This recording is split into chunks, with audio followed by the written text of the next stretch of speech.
over to Erik. Erik is the FAIR implementation lead at the Go FAIR Foundation. And before this, he was the international science coordinator at the Go FAIR International Support and Coordination Officer. He's a research biologist by training, and since 2016, he's been working at the Dutch Tech Center for Life Sciences with a diverse international community of stakeholders to develop FAIR data and services. So please, Erik, take it away. See if you can share.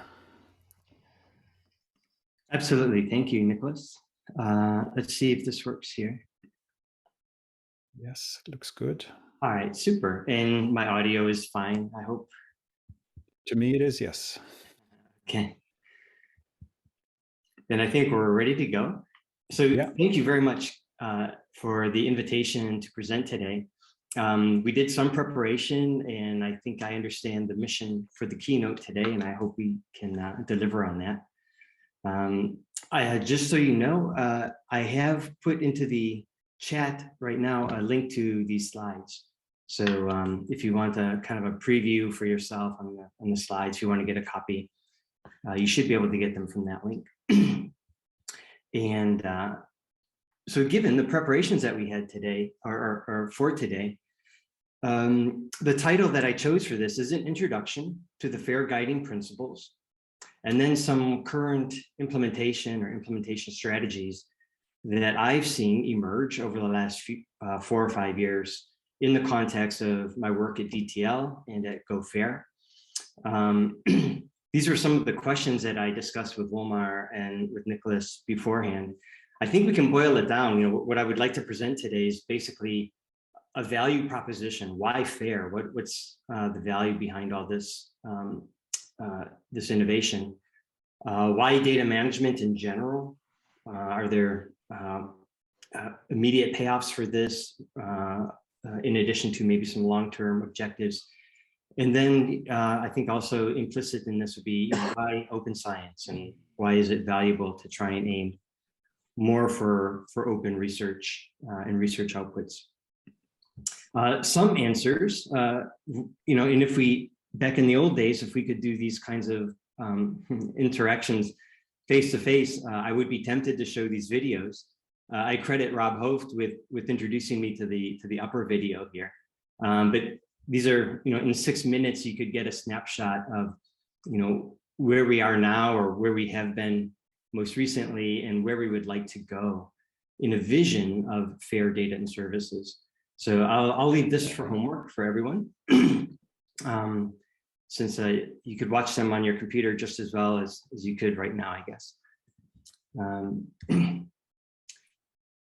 But we can say a little bit, you know, it's pretty easy to find some arguments why FAIR. And so it's really sort of framing this as, you know, what are the problems right now that we face? And it basically comes down to there has been an exponential increase in, excuse me, an exponential increase in data production and knowledge production, certainly over our, you know, working careers. And we're simply reaching points where the amount of information is just incomprehensible for humans. We can't keep up with it. Even people in very narrow domains cannot possibly keep up with the literature and the new results that are coming. If the computer cannot step in and begin to manage some of this information for us in smarter and smarter ways, then we really face a crisis where the data that's produced will go missing almost immediately. And you really begin to wonder, well, what's the value of data if we can't even find it again in a few years? It's likely to be reproduced again at the cost of resources and time and effort, or it may just be disappear altogether. So there's lots of ways to demonstrate how different organizations, especially very high-level organizations, perceive this problem and how they would like to address it. So I think this might be familiar to a lot of you. It's a very nice survey that was done some years ago now, but the basic take-home message here is that data scientists are spending about 4 days of their week just in sort of routine data operations, data preparation, finding, collecting, cleaning. And that's leaving 1 day a week to actually do interesting, innovative scientific research. So there's just a lot of data. It's not interoperable, and to get the real value out of the data just is taking too much time. Another analysis, and again, I think maybe many of you have seen this before, but this is some research that was commissioned by the EC, and PricewaterhouseCoopers had tried to put together an answer to this question: how expensive is it to not be fair in Europe? And there's a systematic approach to this. They collected some information, and the final result was something like about 11.4 billion euros annually are lost due to these FAIR functions that are just not efficient enough at the moment. The real question is, well, how much does it cost to to go fair? And hopefully that's something less than 11.4 billion annually. And this was another indication of this. This was a recent article that I was linked to by Nicholas and Wolmar. And of course, it's related to the Swedish Research Council. And you can see here, and in many other cases, national and European level, that there is a growing interest and a growing mandate to make data fair and for fair data management as part of routine practices. Back in 2014, this problem was apparent even then. And there was a workshop at the Lorenz Center in Leiden where we had a pretty broad range of data stakeholders come for the week and discuss this problem. And at the time, we were talking about designing a data fairport. And curiously enough, the acronym of FAIR that we have today, where data should be findable, accessible, interoperable, and reusable, that acronym did not exist yet.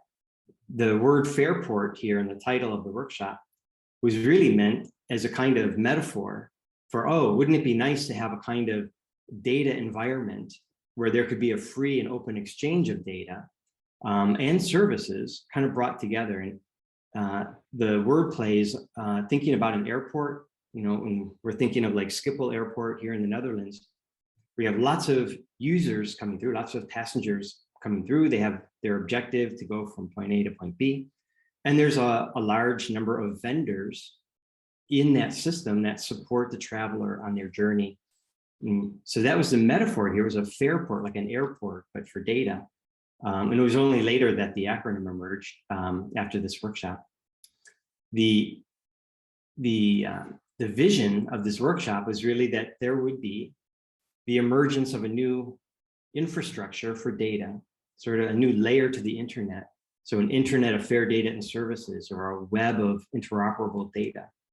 And one view of this would be that you have data, you have tools, and you have raw compute power, more and more autonomously interoperating and being routed, being exchanged, being operated upon. A lot of these mundane operations of FAIR being taken over by the machine. Oh yeah, and I wanted to mention as well, there's a very nice paper just recently published called Revolutions Take Time. And one of the authors, George Strawn, was a participant in this workshop. And George is, of course, a guy who was instrumental in the emergence of the internet as we know it today. And he has a vision in this paper, in the 1950s, there were many computers and many data sets. By the 1990s, with the internet, we had essentially one virtual computer, but still many data sets online. And the vision now is that in 10 years or so, we might reach a point where there's essentially one virtual computer and one virtual data collection. And that would be another way of looking at this vision for an infrastructure for data. So that's the maybe something about the why.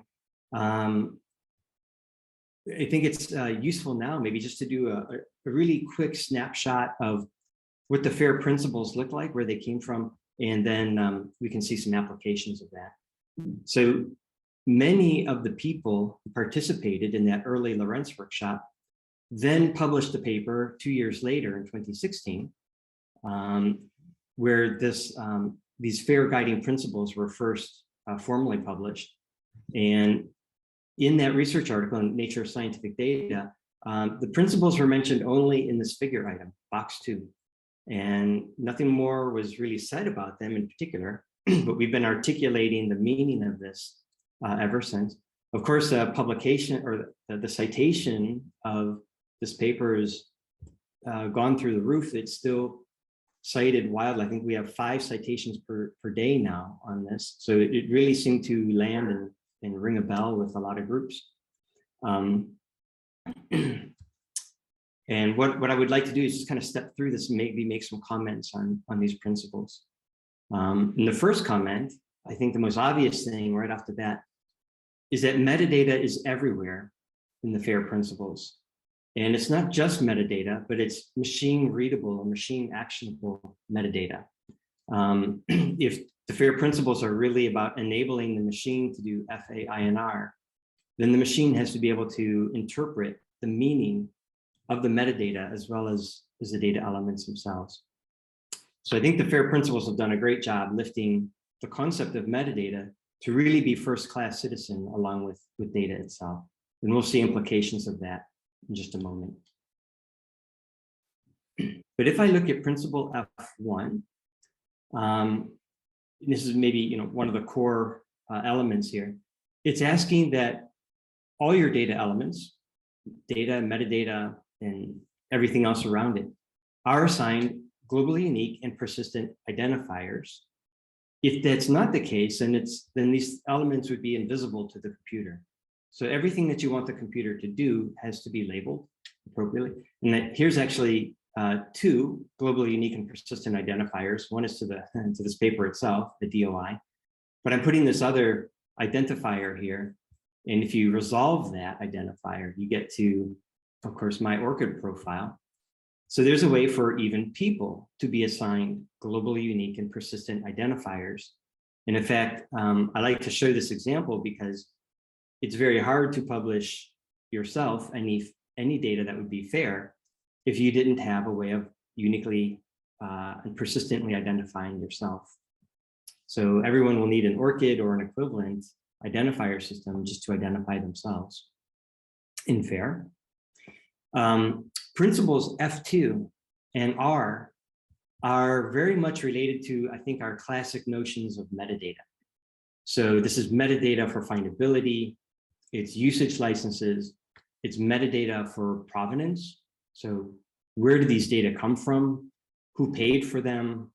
When were they produced? What were the experimental protocols behind them? This is the kind of information you can use to determine the quality of the data or the trustworthiness of it, or it's fit for purpose for your own application. Principle R 1.3, I really like to highlight. I think this is was brilliant that this ended up in the FAIR principles because it's really asking for domain relevant community standards. So I love the fact that community found its way into the FAIR principles. And what it's not just requesting, but it's almost obliging research scientists and data practitioners that they must be involved in the verification process. We need domain standards built into your metadata and your data elements. And the only people who can answer those questions are the people who are practicing in that research domain. So I'm just showing some examples here of vocabularies from a climate community. But of course, we can enumerate all the different domains and specialties out there, and we will need to solicit from those practitioners their contributions to FAIR data and services. Principle F3 is also maybe one of the most uniquely FAIR things. This is really an innovation in the FAIR principles. It sounds almost trivial that metadata clearly and explicitly include an identifier, a persistent identifier, to the data that they describe. I mean, obviously, right, you have metadata, it must somehow reference the data set that it describes. And this happens all the time in repositories and in different ways that we might share data. But it almost never happens at the level of machine actionability. So for example, if you resolve a DOI at a journal article, you may end up with a landing page that has a lot of different links on there. And the computer would not necessarily know where to go to get to the actual research article. Although for the human, we can follow it quite easily with our eye and our finger. So there are emerging technologies now that can fulfill F3. And I'm showing a screenshot here of a FAIR data point. Download, there's a server application where you can launch a lightweight repository that provides some mechanism for F3. There's still a lot of work that needs to be done here, but there's an emerging suite of technologies out there that allow us to get more and more at a machine actionable level for F3. F4 is pretty straightforward. It's just saying that your data and metadata should be indexed and searchable somewhere. So we're familiar with that with Google and Bing, but there's lots of domain-specific repositories that offer these features as well. The A principles are really trying to set up the basic elements that we need to make data retrievable in a facile way and in a way that is controlled by the data owner itself. So principle A 1.1 is pretty straightforward. We just need protocols that allow retrievability. World Wide Web protocols that we're familiar with are completely consistent with that. A 1.2 is asking or is allowing for authentication and authorization where necessary. And this is to say that FAIR is not equivalent to open, that closed data can be just as fair as is any open data. And this was really important. It was really by design that this was put in. Patient health records, for example, are extremely valuable as a research resource, but they will obviously never be made open. However, with the proper authentication and authorization, you could begin to ask research questions on that data. And so, so long as there are mechanisms in place that would allow the machine to find authorization and authentication to get to certain layers of data, then that would be a great example of FAIR technology. And I'm showing this is also an area where a lot of innovation is going on. I'm linking to a nice research article on this, and then there's projects that I'm involved in here in the Netherlands that are very much focused on trying to solve these A 1.1 and 1.2 issues. Principle A2 is really emphasizing the importance of metadata. So metadata is there's a mandate that metadata should somehow be persistent, even maybe above that of the data itself. Because in proper data management, it may be that data are scheduled for deletion at some point for whatever reason, but the metadata that was pointing to that should then be updated or recognized or should give recognition in some way that that data is no longer available. So it's nice to have this like tombstone functionality to your metadata. This is extremely helpful in autonomous agents or human agents searching for data that may no longer exist. You can get a clear indication of that. And then lastly, and we won't go into this in much detail at all, but there's this, for interoperability, there is a request here that there is a knowledge representation language or framework in place that allows the machine to understand more and more the real biological, or in the case of ELIXIR, biological semantics that would allow the machine to more and more navigate in a meaningful way across data and metadata. This is going to be using controlled vocabularies and fair vocabularies, and I think linked data is a great example of what this can look like. So that as an overview of the FAIR principles themselves. And we were talking just before the event this morning that there's a lot going on here. It's pretty complicated. There's very much IT and engineering considerations. There's very much community, domain relevant things going on here. And so it's a lot of stakeholders.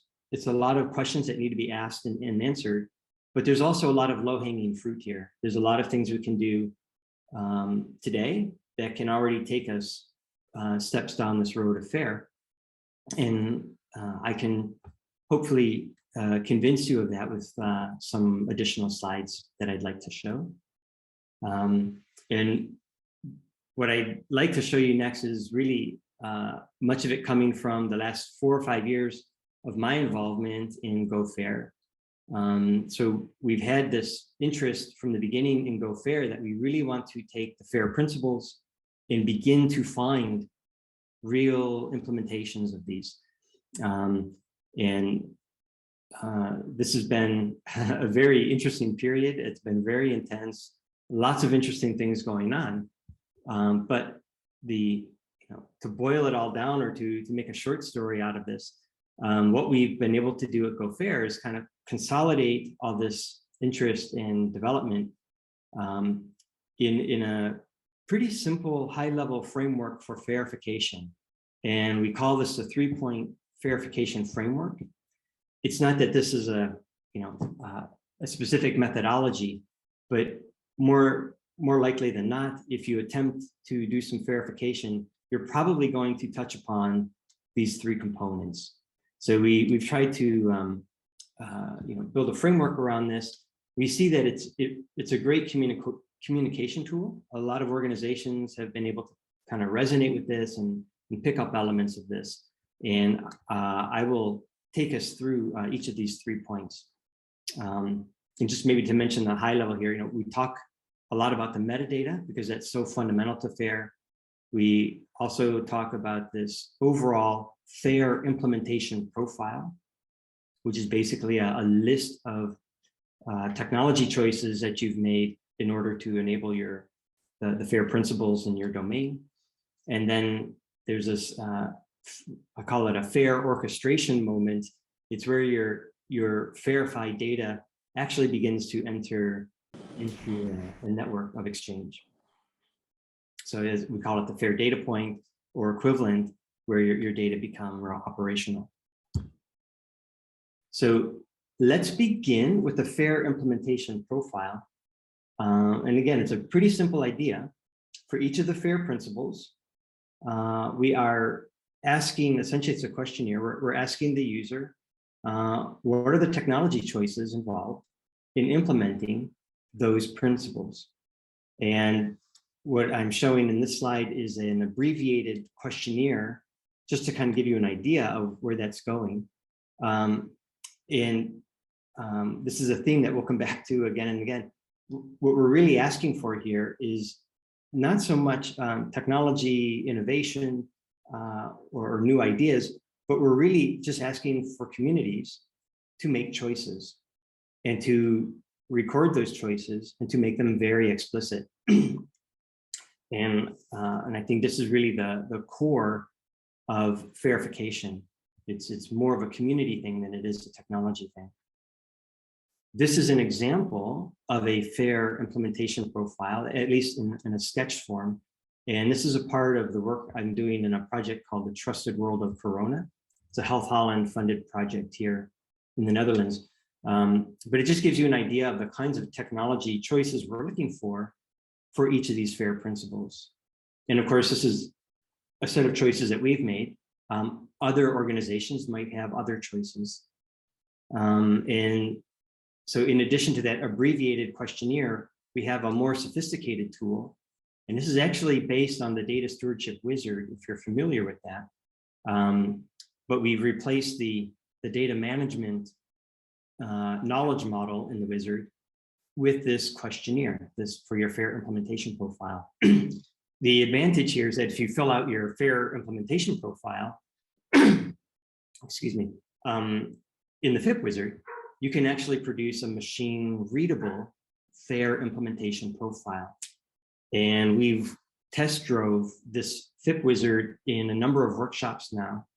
And I think we have up to 25 communities now that have created their FAIR implementation profile.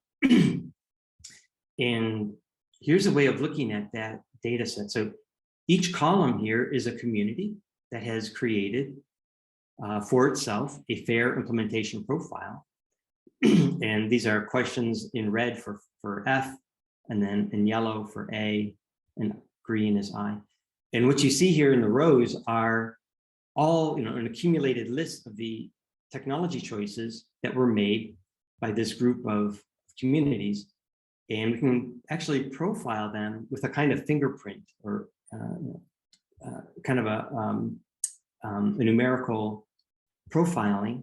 But this allows us then to begin to ask questions about how similar are the FAIR implementation profiles between communities, and how might we optimize interoperation or other FAIR parameters between them.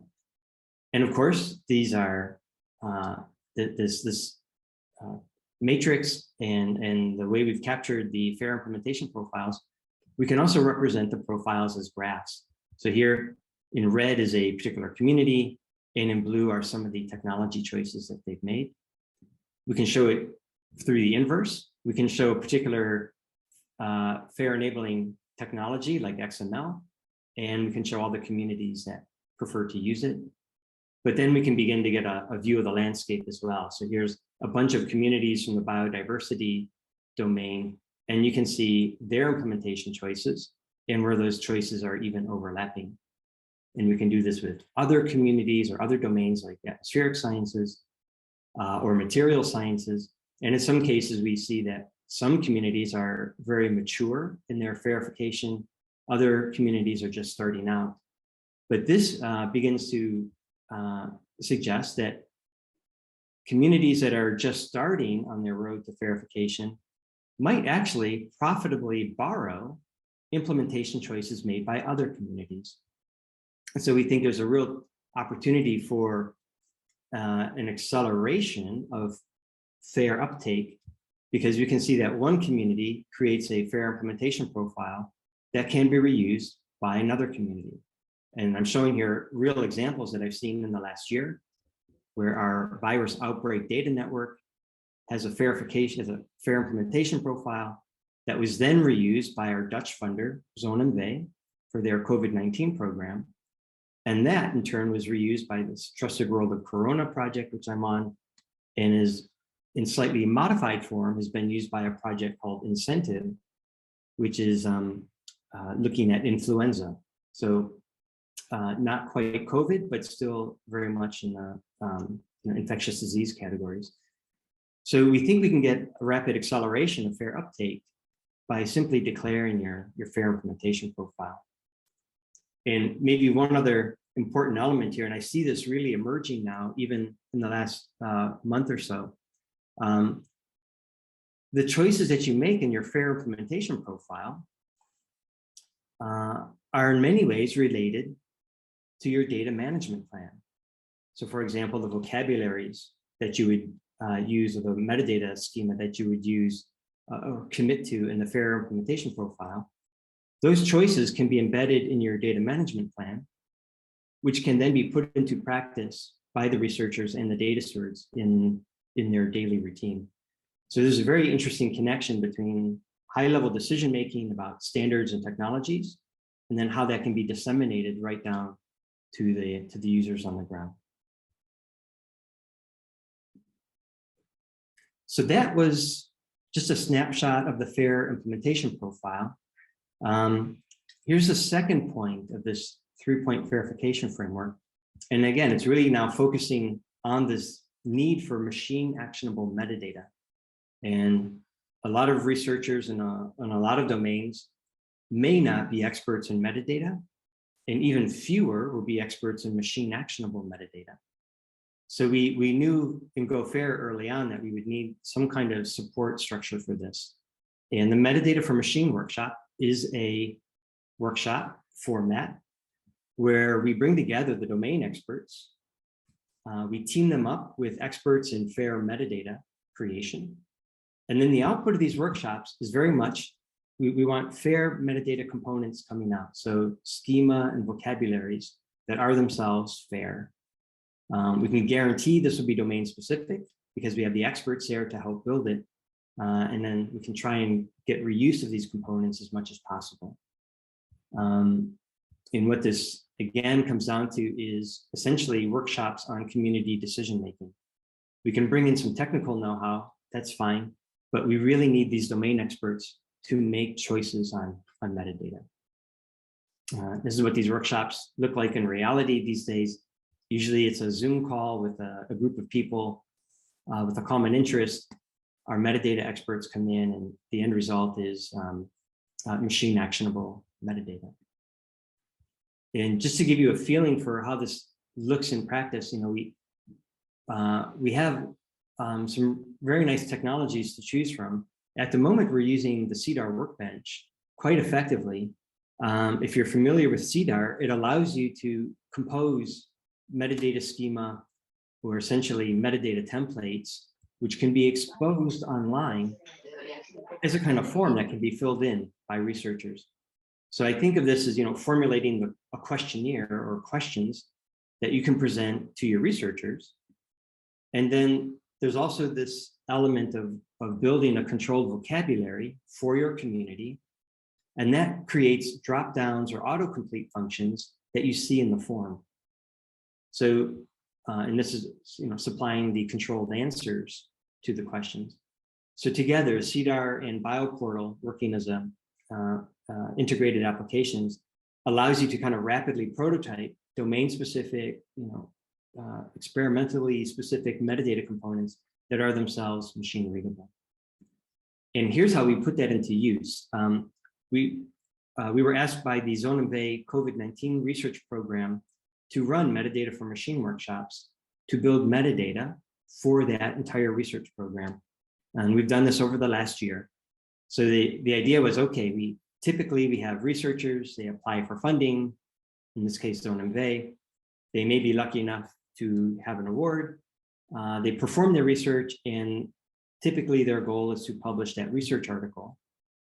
Along the way, they create data sets, and these data sets may end up who knows where. They could be locally stored, they might be on repositories, but typically the links between the research articles and other, let's say, project assets are very weak to the data itself. And over time, most of these links disappear. We know that in many cases. And then we also saw that over the course of the last year and a half, there's, I think, closer to almost 200,000 publications now on COVID-19 alone. So it's about 200 to 300 publications per day, each of them associated with some data. So the amount of information is just so enormous. There's no way we're going to be able to track these articles and data without them being more fair. So Zone MV gave us this mandate: make the research outputs in the COVID program fair. And so we ran a series of metadata for machine workshops. There's 130 projects. So it was a large task to really get from this community their vocabularies and their templates, you know, what metadata was most useful to them. But over the year, we did this, and they ended up building 3 metadata templates, essentially: a project administration metadata template, a project content metadata template, so more scientific description of their project, and then a template for data sets. And these are, of course, machine actionable. The vocabularies are controlled. And so now we can begin to find persistent ways of interlinking articles, data sets, to the project itself. And if you want to see those, if you want to see the outputs of those workshops, you can go to the link here at the Go Fair Foundation website, and you can see the actual metadata templates and the vocabularies that we were using.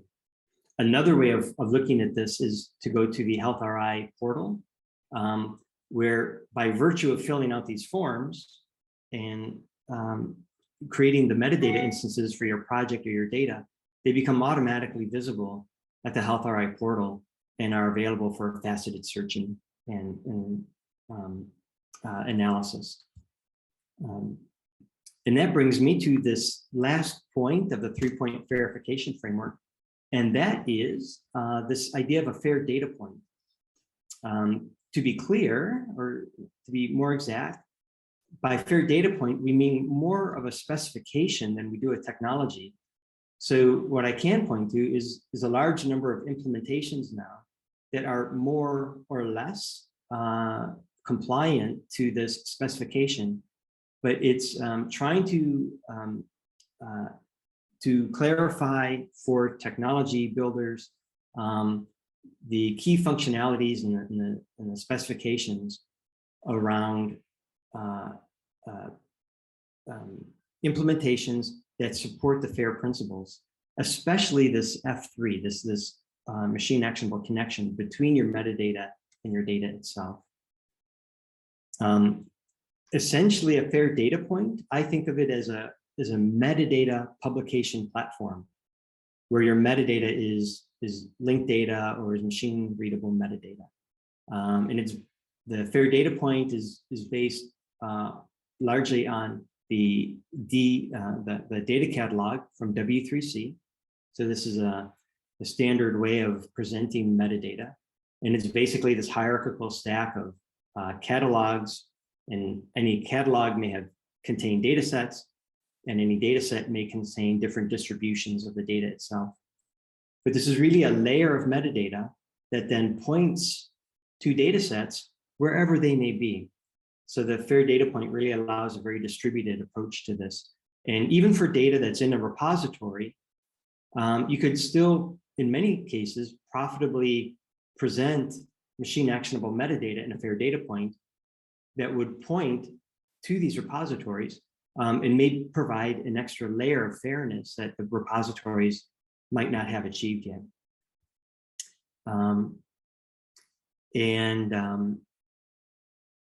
Yeah, I'm just looking at the time, and I think we'll go through this as well. So here's a snapshot of a FAIR data point, that an early FAIR data point that was built in the virus outbreak data network at Go Fair. And this is a FAIR data point that was set up at Kampala International University. And this was for COVID data. But what you see here is a web view, a human user view of the FAIR data point. So the FAIR data point is here. It's a web server application, basically an API that allows, well, yeah, that exposes data according to the FAIR data point spec. So here's the FAIR data point. Within the FAIR data point, there's one or many catalogs. And if you look at the migrant media report data catalog, if you click on that, you will see that it contains data sets, in particular one data set here, and it's the migrant media data set. This is a data set of news reports on migration habits driven by the COVID-19 pandemic. And if you click on that data set, you can see that there's a distribution here, meaning a form that data set is represented in. And in this case, it happens to be a Google document. So this was a Google Doc where people were just cutting and pasting news items, news links into that document. And the FAIR data point provides you this access link. And again, under the hood, it's there's the possibility for a standard approach that allows the machine to go from the metadata to the data. And then there is a link to the data set itself, this Google Doc. And you can see the Google Doc itself is not particularly fair. It's a human readable document. But the FAIR data point has now built a layer of machine actionable metadata that alerts the world to the existence of this document and describes it such that the computer can better interoperate with it. And I'm gonna steal just a few more minutes and I'll show you then, given these things that we've learned in the Go FAIR community and taking into account, you know, the power of linkable FAIR data. Early on in the pandemic, Baron Mons, my boss, and others were already beginning to dive into data that was more or less at some level of fairness and trying to do a data integration effort and analysis on the COVID-19 disease. And the approach that they took and the actions that they went through, I think provide a great example for where we could see research going, what research will look like in a world that is much more fair than it is today. So basically what this team did was, you know, many of these guys are working in clinical settings, but they were seeing, if only anecdotally, a lot of real world observational information about patients who are coming into the hospital, who might be sick, who might have a disease progression, who might recover and are able to survive the disease. There was sequencing information or metabolomics type information. So lots of real world information.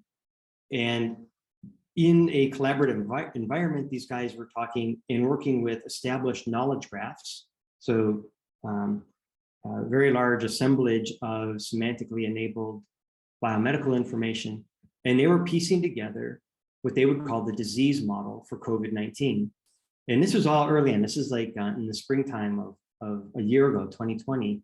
So not much was known. It was thought this was a respiratory disease, but there was a lot of indications that this was also a kind of a blood disease or an inflammation disease. And that was a really surprising result at the time. Using lung pathology, so real world observational data about lung pathologies, this knowledge graph could be informed by that real world information. And you could begin to parse out gene and pathway information based on these real world observations. So the synthesis of these data sets was providing more and more insight. And it began to indicate where drugs acting on, say, inflammation would work best in this disease progression and where they might not. And in fact, you could begin to parse out where treatments would be effective and where they might not, if this model were true.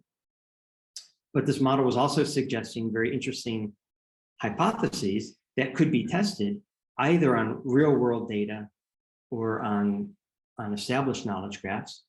And so, for example, we could assemble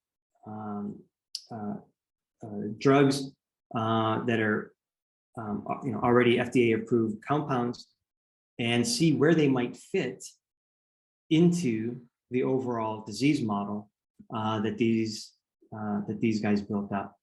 And of course, this whole process could be itself automated, whereas for any particular disease model that you have, you could begin to run automatically in the background automatic screens, in silico screens on an existing battery of drugs that we have.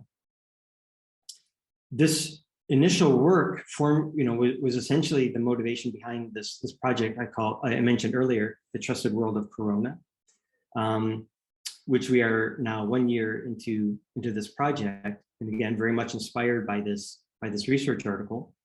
And the idea here is that, in fact, we want to kind of formalize this collaborative environment where people and machines and real world data can come together and in real time try to work out, to rationalize disease models, formulate testable hypotheses, and if need be, iterate this cycle, creating a better insight into these diseases and their possible treatments.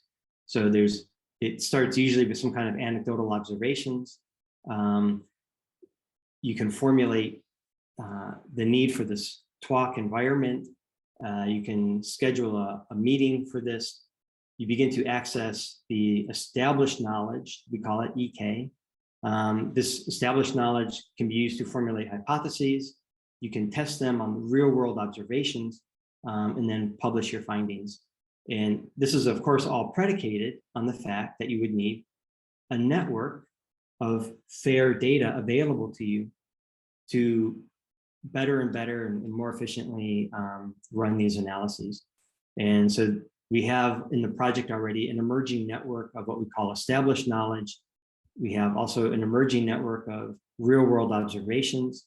We're teaming up with a sister project called See for Yourself, where citizens are publishing their own biomedical data under their own consent configurations and making that data available for research, et cetera.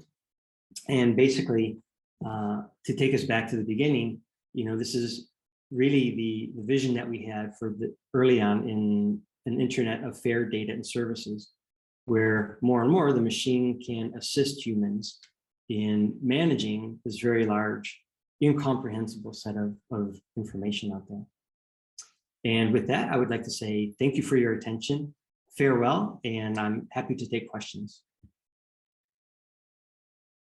Thank you very much, Erik, for this excellent introduction and view of the future, the glorious future that all awaits us. Are there any questions for Erik? Please raise your hand.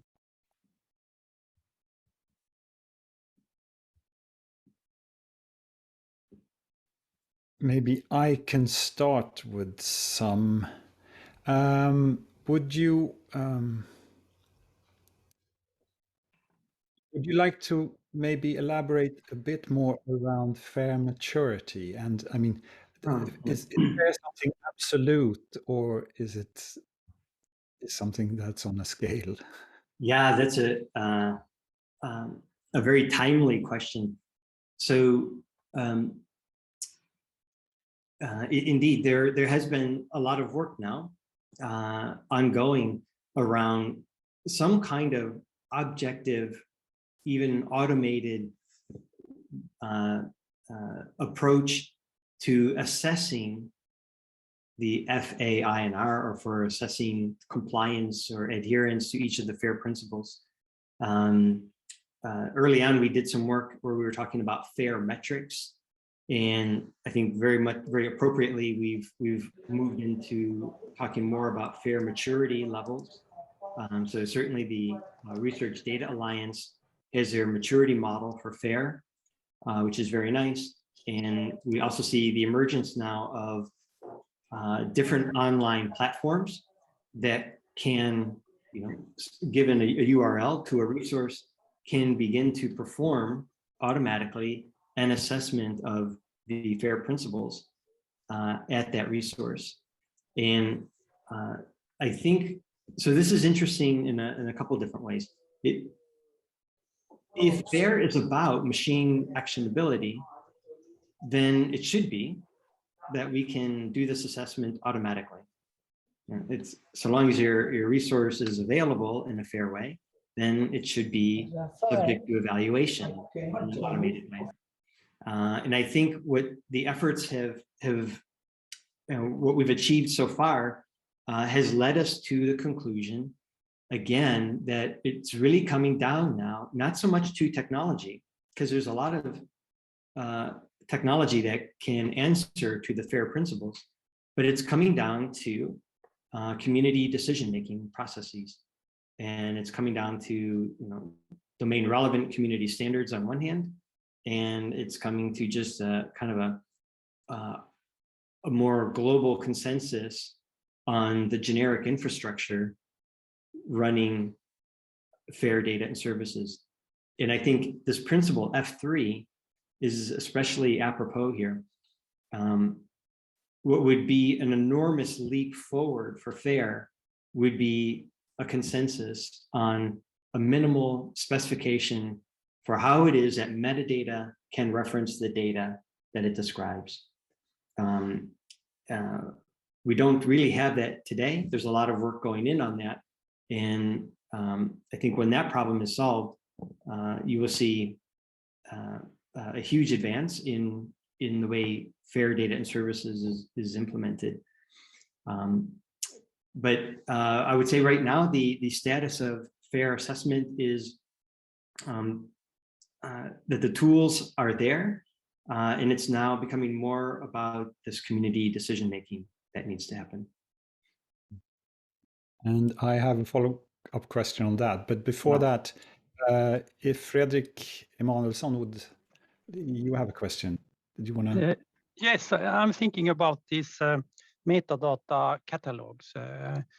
So there can also be services sometimes, and I can't really get the idea how what the standard would be for a metadata catalog. It's easier to look at the data set, but how about the descriptions about services? Yeah, absolutely. So, and again, I'll point to there's very good work going on at the Research Data Alliance. There's a working group on FAIR for software.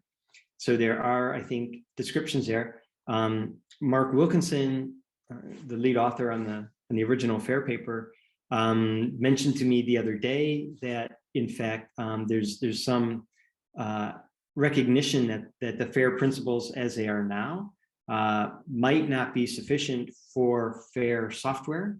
I would be, personally, I'm a little bit skeptical of that. I would like to try and not add anything to the FAIR principles that if we really don't need to.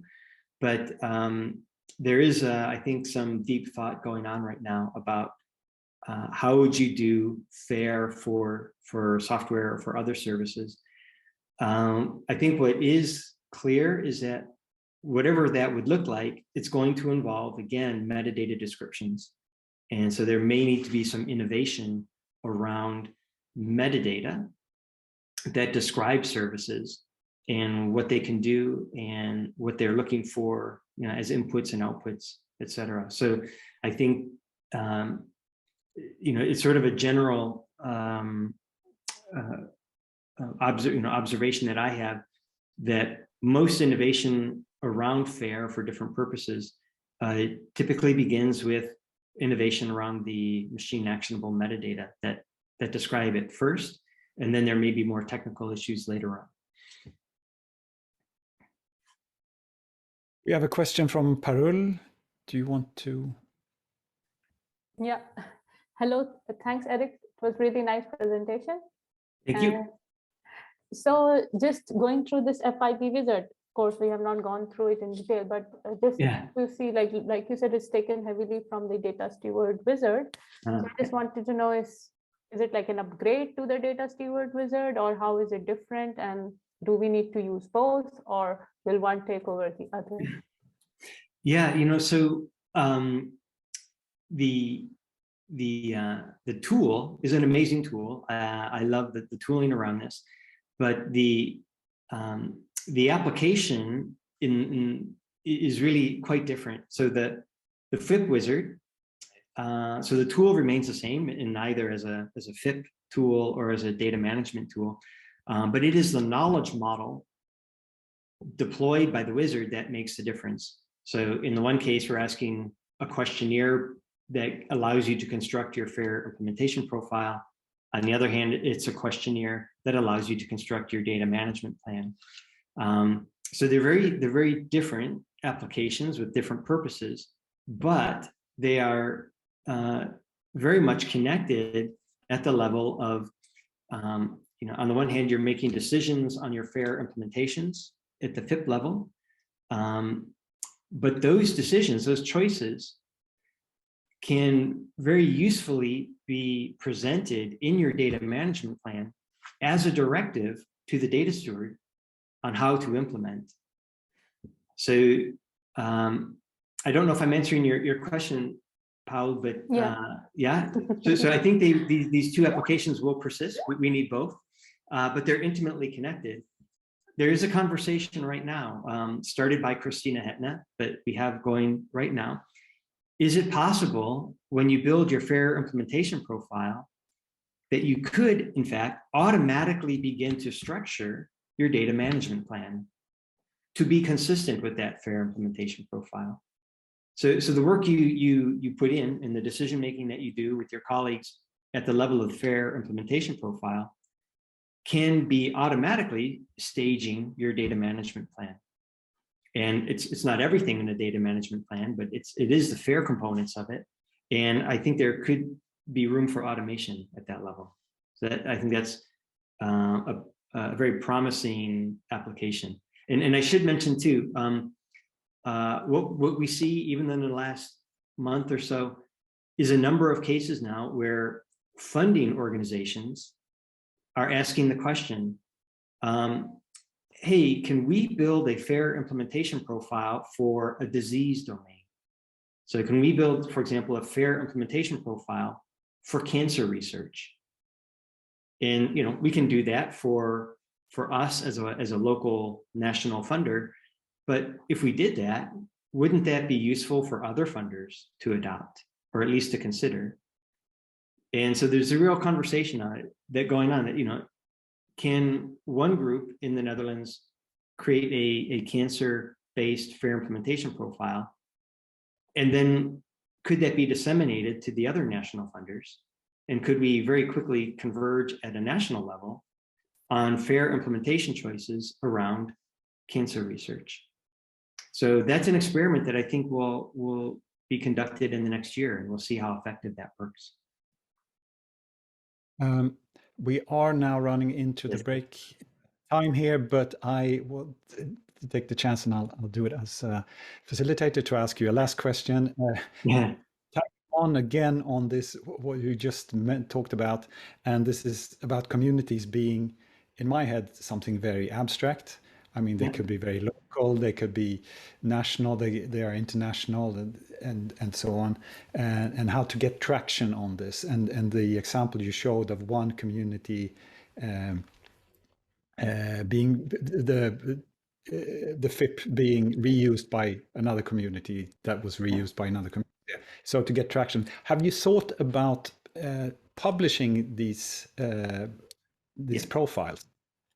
So absolutely. So you can find them, so you don't have to do parallel things and waste. Yes, absolutely. So the reason we adopted the FIP wizard as a tool for this was because it allows us to output the FIP in a machine readable format.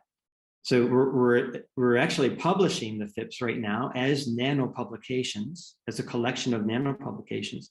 So they are technically published, but indeed there's a next level discussion of, should there be a repository of these FIPs, or some resource that can, in a very identifiable way, kind of offer these things up. And there's all kinds of interesting, I would say, data science that you can do with FIPs. So yeah, I can imagine a really nice environment where you could see FIPs, you could compare them, you could experimentally optimize FIPs for different purposes. I can even imagine pulling in artificial intelligence and say, hey, can we do machine learning here? Can we ask the machine to build the optimal FIP for a domain for a particular purpose? So I think there's a lot of fun things to do when we begin to collect more and more FAIR implementation profiles.